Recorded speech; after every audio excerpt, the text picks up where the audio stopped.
Hi friends, welcome to Kousi cuisine. இன்றைக்கி நம்ம வீடியோவில் என்ன பார்க்க போகிறோன்னா, நான் வந்து ஒரு இன்ஸ்டன்ட் ஐட்டம் வந்து இந்தியன் ஸ்டோர்லேருந்து வாங்கியிருக்கேன். எப்படி ஓவனில் பேக் பண்ண போகிறதா நீங்கள் பார்க்க போகிறீங்க. அதுக்கு முன்னாடி கொஞ்சம் க்ளீன் பண்ணுற வேலை இருக்குது, ஸோ அதெல்லாம் க்ளீன் பண்ணிடலான்னு சொல்லிட்டு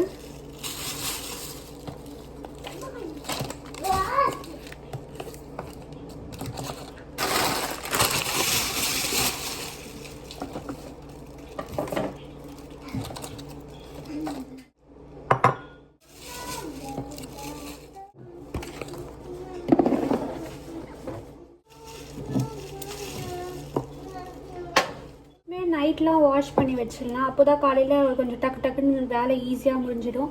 இப்போது வந்து ஈவினிங் தான் ஆகுது, கொஞ்சம் ரொம்ப மெஸ்ஸியாக இருக்குது கிச்சன். ஸோ அதனால் நான் சும்மா தான் க்ளீன் பண்ணியிருக்கேன். வந்து இன்ஸ்டன்ட் ஐட்டம்னு சொன்னல, அது இதுதான். ஆக்சுவலி இது வந்து கட்டி ரோல்னு சொல்லுவாங்க. பன்னீர் டிக்கா ஒன்றும் இல்லை, சப்பாத்திக்குள்ளே வந்து பன்னீர் வந்து ஃப்ரை பண்ணி கிரேவி மாதிரி ஒரு செஞ்சுட்டு உள்ள ரோல் மாதிரி வச்சுப்பாங்க. அதை நம்ம ஓவனில் வந்து பேக் பண்ணி சாப்பிட்ணும், அவ்வளோதான். ஆக்சுவலி நான் எப்போவுமே வந்து இந்த தீப் பிராண்ட் தான் வாங்குவேன். இன்ஸ்டன்ட் பஃப் இருந்தாலும் சரி, இப்போ தால் தான் வந்து பூஜா வாங்குவேன், இல்லைன்னா தீப் வாங்குவேன்னு நினைக்கிற ஞாபகம் இல்லை சரியா. ஸோ இது தீப் வாங்கினீங்கன்னா உங்களுக்கு கொஞ்சம் தைரியமாக வாங்கலாம், நல்லா இருக்கும் டேஸ்ட்டு. இல்லைன்னா சில டைம் என்ன ஆகணும்னா பேக் ஐட்டமில் வந்து கொஞ்சம் நல்லா இல்லாத மாதிரி போயிடும். நான் இப்போ வந்து உங்களுக்கு ஓப்பன் பண்ணி காமிக்க போகிறேன் எப்படி இருக்குன்னு சொல்லிட்டு.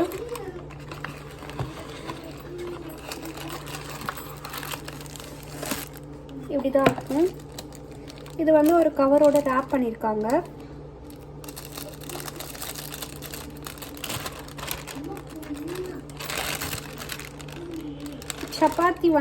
சப்பாத்திக்குள்ளே இன்க்ரீடியன்ட்ஸ் போட்டு கிரேவி போட்டு ரோல் பண்ணி வச்சுருக்காங்க. இது நம்ம ரிமூவ் பண்ணிவிட்டு ஓவனுக்குள்ளே வந்து இது வந்து கேலரிஸ் வந்து 670 கேலரிஸ்னு இருக்குது. ஸோ நம்ம எப்பயாச்சும் ஒரு தடவை பேக் பண்ணி சாப்பிட்றதுனால பரவாயில்ல. இன்னொன்று என்ன இங்கே கொஞ்சம் டிஸ்அட்வான்டேஜாக நான் ஃபீல் பண்ணுறேன்னா, இப்போ நம்ம ஊர்லலாம் பஃப்லாம் வந்து சும்மா ஒரு 10 ரூபா 15 ரூபா கொடுத்தா ஒரு பஃப் வாங்கி சாப்பிட்டுடலாம். பட் இங்கே வந்து பஃப் கிடைக்கிறது கொஞ்சம் கஷ்டம். அதனால நான் என்ன பண்ணுவேன்னா, தீப் பிராண்ட் பஃப் வந்து வாங்கி வீட்டில் சும்மா ஃப்ரோசன் ஐட்டம் பேக் பண்ணி சாப்பிட்ருவோம். அதுவும் நல்லாயிருக்கும். பட் நீங்கள் வந்து நல்ல பிராண்ட் செலக்ட் பண்ணிங்கன்னா அது நல்லாயிருக்கும். சில பிராண்ட்ஸ் வந்து சம்டைம்ஸ் கொஞ்சம் நல்லா வராமல் இருக்கிறதுக்கு சான்சஸ் இருக்குது. நான் இந்த ஹார்லிக்ஸ் வாங்கினேன் இந்தியன் ஸ்டோர்லேருந்து. ஹார்லிக்ஸ் குடிச்சே ரொம்ப நாள் ஆயிடுச்சு. பட் நான் வந்து என்ன ஃப்ளேவர்லாம் தெரியல, டக்குன்னு நான் வாங்கிட்டேன் அவசரத்தில். பட் இது பாலில் கலந்து குடிக்கும்போது ஒன்றும் தெரியறதில்ல. பேக் பண்ணிட்டேன். ஆக்சுவலி நான் இந்த பேக் பண்ண வீடியோ கிளிப் வந்து எனக்கு மிஸ் ஆகிடுச்சு. மேபி நெக்ஸ்ட் டைம் நான் பேக் பண்ணுவேன், நான் உங்களுக்கு கண்டிப்பாக காமிக்கிறேன். நான் இதிலே வந்து பொட்டேட்டோ ஃப்ளேவர் வாங்கியிருந்தேன். அது ஒன்றுமே இல்லை, பூரிக்கு கிழங்கு தொட்டு சாப்பிடுவோம்ல, அது வந்து உள்ளே ரோல் பண்ணி வச்சுருந்தாங்க. பட் அது எனக்கு ரொம்ப பிடிக்கல. ஸோ நான் எப்போவுமே வாங்குறது வந்து பன்னீர் கிரேவி மட்டும் தான் நான் வாங்குவேன். அது கொஞ்சம் நல்லாயிருக்கும், டேஸ்ட் வந்து சூப்பராக இருக்கும். ஸோ பொட்டேட்டோ வாங்குறதா இருந்தால் நீங்கள் வாங்காதீங்க, எனக்கு பிடிக்கல, நீங்கள் வாங்குறது தான் வாங்குங்க. கொஞ்சம் சுமாராக தான் இருந்தது எனக்கு. அது வீட்டில் கிழங்கு செஞ்சு சாப்பிடுவோம்ல, அந்த டேஸ்ட் தான் இருந்தது. அவ்வளோதான்.